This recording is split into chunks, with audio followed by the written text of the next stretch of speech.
తారీఖు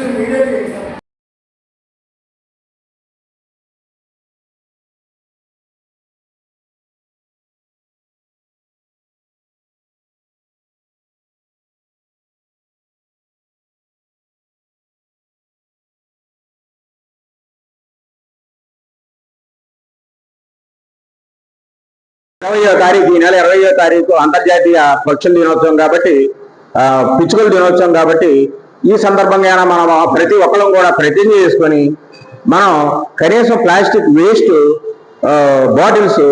బాటమ్స్ తీసుకొని వాటి నుండి ఒక కుండీ చిన్న చిన్న కుండీలాగా తాళ్ళతో ఏలాడగట్టి ఎక్కడికక్కడ నీటిని నిల్వ చేసినట్టయితే పక్షులు వచ్చి అవి తీసుకుంటాయి.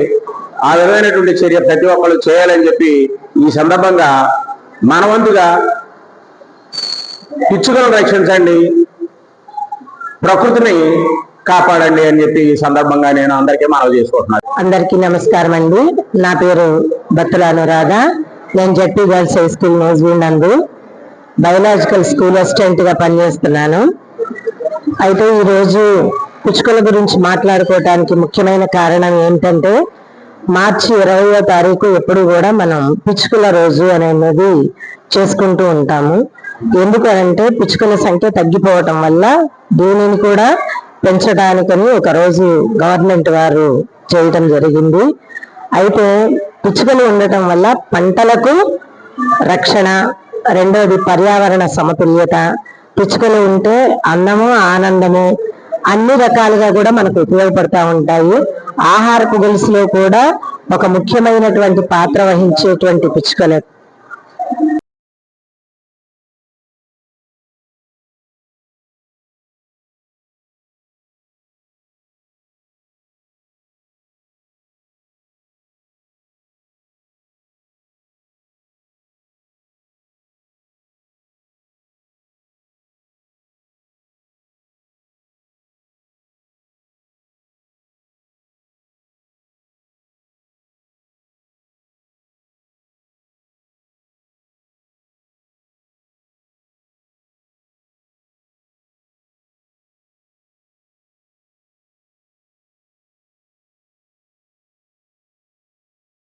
వందనాలండి.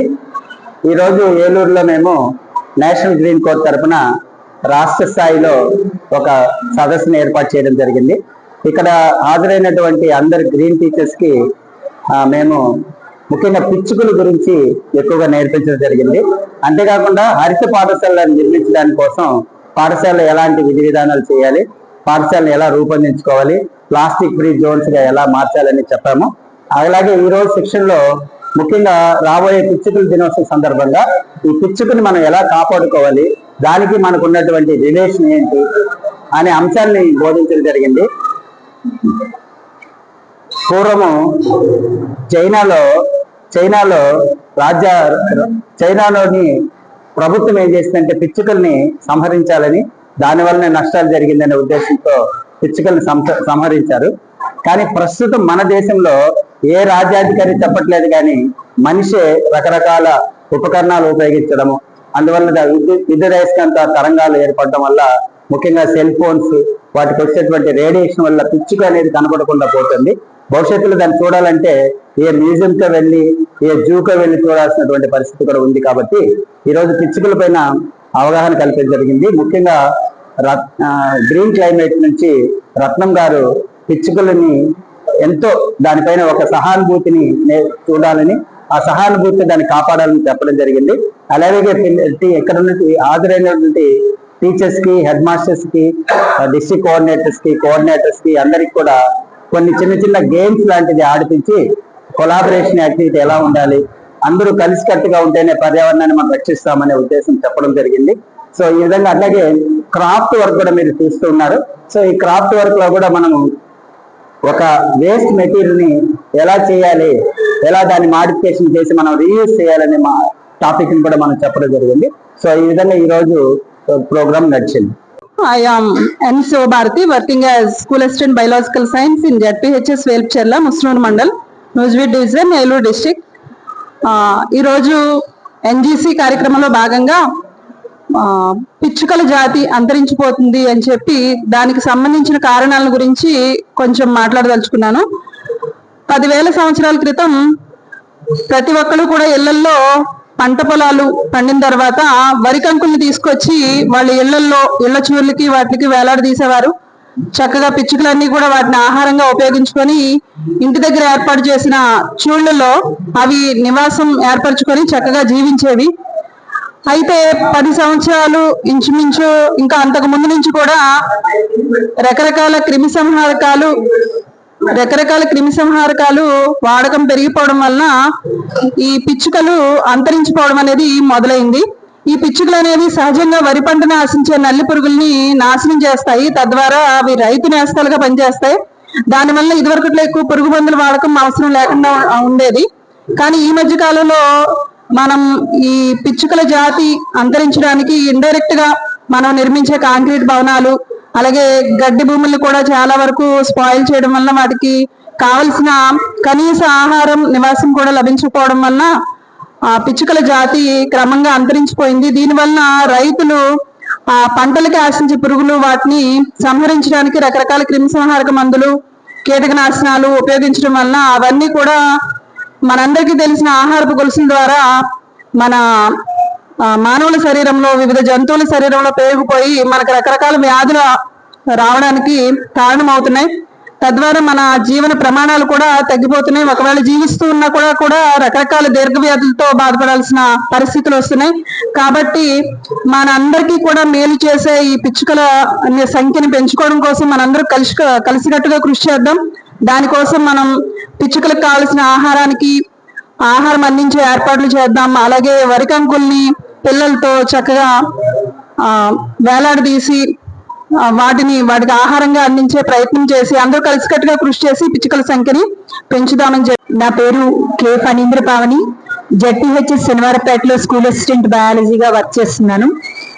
ఈ రోజు నేషనల్ గ్రీన్ క్రాప్ వారు నిర్వహించినటువంటి వర్క్ షాప్ లో ఎన్జీసీకి సంబంధించిన ఆ టీచర్స్ అందరము కూడా పాల్గొనడం అనేది జరిగింది. ఏలూరు జిల్లాకు సంబంధించినటువంటి ఎన్రోల్ అయినటువంటి టీచర్స్ జాయిన్ అయ్యాం.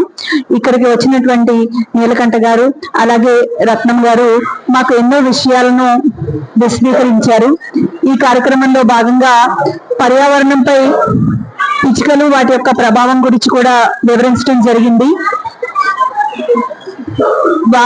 ఇదివరకటి రోజుల్లో అయితే కనుక పొలాల్లో చక్కగా వ్యవసాయం అవ్వగానే, పంట నూర్పిడి అవ్వగానే రైతులు కంకుల్ని కట్టి ఇళ్ల ముందు కట్టి పిచ్చుకల కోసం ఆహారంగా ఉంచేవారు. అలాగే పిచ్చుకలు కూడా పొలాల్లో ఉండటం వల్ల అక్కడ ఉన్న ఆహార ధాన్యాలను అవి కొద్ది మొత్తంలో తీసుకున్న పొలాల్లో ఉండేటువంటి పురుగుల్ని వాటిని ఆహారంగా తీసుకుంటూ ఉండేవి.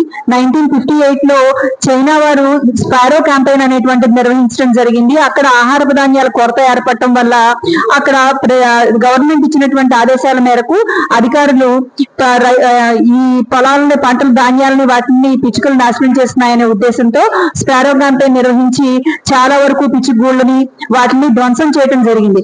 ఆ తర్వాత పంట దిగుబడి తగ్గిపోవటం, దానికి కారణాలను అన్వేషించినప్పుడు శాస్త్రవేత్తలు ఈ పిచ్చుకల యొక్క అంతర్భాగాలను పరిశీలించినప్పుడు వాటి జీర్ణాశయంలో పురుగుల శాతం ఎక్కువగా ఉండటం, ఫుడ్ గ్రెయిన్స్ శాతం చాలా తక్కువగా ఉండటం గమనించి ఎంత నష్టపోయామనేది అంచనా వేయటం అనేది జరిగింది. మన పర్యావరణంలో కూడా ప్రస్తుతం ఉన్నటువంటి పరిస్థితుల్లో సెల్ ఫోన్ టవర్స్ అవి ఎక్కువైపోయినాయి. అలాగే ప్రతి ఇల్లు అంతా కూడా కాంక్రీట్ జంగిల్ గా మారిపోవటం వల్ల పిచ్చుకలకు గూడు కట్టుకునేటువంటి అవకాశం అనేది లేకుండా పోయింది. అలాగే ఈ రేడియేషన్ వల్ల ఏమవుతుందంటే కాల్కేరియస్ గ్లాండ్ సరిగా వర్క్ చేయక ఓవరీస్ నుంచి ఈ చుట్టూ ఉండేటువంటి కాల్షియం కి సంబంధించినటువంటి సెక్రీషన్స్ రాక ఎగ్స్ చుట్టూ షెల్స్ ఫామ్ అవ్వట్లేదు. దానివల్ల కూడా ఈ పక్షుల యొక్క సంఖ్య ఫర్టిలైజ్ అవ్వక, దాని నుంచి పక్షులు రాక అవి వాటి జనాభా తగ్గిపోవటం అనేది జరుగుతుంది.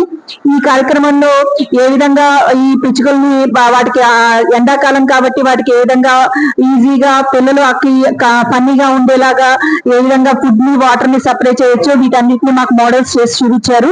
వీటిని మా స్కూల్స్ లో మేము ఖచ్చితంగా అప్లై చేస్తాము.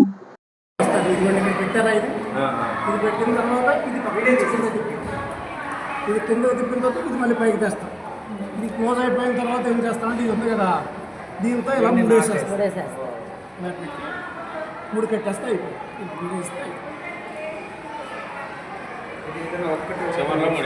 ఇదిగోండి ఇక్కడ ఇంటికే సార్ ఇది. ఏదైనా ఒక్క స్టూడెంట్ అమ్మా నువ్వు యూనిఫామ్లో ఉంటావు కదా పాప నీ జడలు ఉన్నట్టు ఇది ఇలా పెట్టు, మళ్ళీ నీ పాయ తీసుకొచ్చి ఇక్కడ పెడతాం.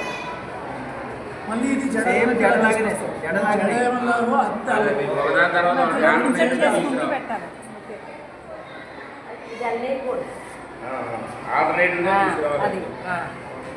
ఇది ఇప్పుడు ఫ్రెంచ్ బ్లైడ్స్ అని చెప్పనని జుట్టు ఇట్లా ఇట్లా తీసుకుని మరి అందరు రకాల జడలు వేసుకొస్తున్నారు కదా పిల్లలు.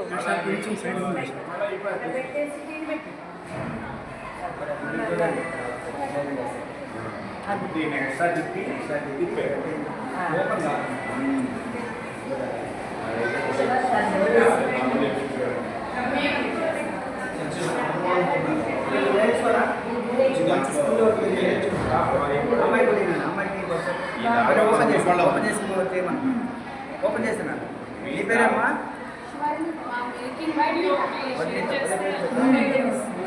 చేస్తాను సార్, చేస్తాను.